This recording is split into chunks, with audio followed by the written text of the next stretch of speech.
Pemirsa, kita punya informasi yang pertama, sejarah Perang Dingin apakah dilakukan di Kutub Utara atau di Kutub Selatan ya? Ya, pemirsa, perang dingin ini barangkali bisa didefinisikan adalah nggak saling ngomong, pak diem-diem gitu. Dan seperti kondisi saat ini bahwa tadi malam kita merasakan kebahagiaan dari rakyat Palestina Iya ya, betul. gencatan senjata. Semoga ini benar adanya, tidak hanya sekedar deklarasi dan bikin orang senang saja, tapi komitmen yang dipegang semoga bisa konsisten. Namun berbicara mengenai Perang Dingin, ini bentuk konflik Perang Dinginnya sangat unik. Tidak ada pertempuran langsung antara Amerika Serikat dan juga Uni Soviet. Nah, seperti apa sejarah tersebut pemirsa dan bagaimana sampai dengan hari ini perkembangannya? Kita akan coba lihat dengan informasi sejarah berikut ini. Perang dingin bukanlah perang biasa dengan pertempuran senjata, melainkan konflik ideologi dan pengaruh antara dua kekuatan besar setelah Perang Dunia Kedua. Amerika Serikat dengan ideologi kapitalisme dan Uni Soviet dengan ideologi komunisme. Walaupun tidak ada perang fisik secara langsung, ketegangan antara keduanya berdampak besar bagi dunia. Perang dingin berlangsung sekitar 45 tahun dari tahun 1947 hingga 1991. Awalnya dunia dibagi menjadi dua blok besar. Di satu sisi ada Amerika Serikat bersama sekutunya yang mendukung kapitalisme dan demokrasi, sedangkan di sisi lain ada Uni Soviet bersama sekutunya yang mendukung komunisme dan pemerintahan terpusat.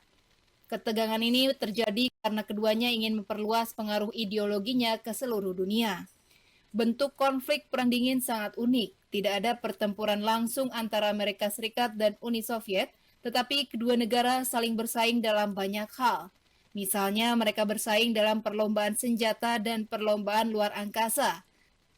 Salah satu momen paling terkenal adalah ketika Uni Soviet berhasil mengirim satelit pertama Sputnik ke luar angkasa pada tahun 1957.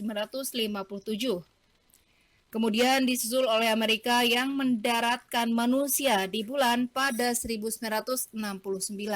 Selain itu, Perang Dingin juga memicu konflik di berbagai negara lain yang dikenal sebagai proxy war atau perang perwakilan.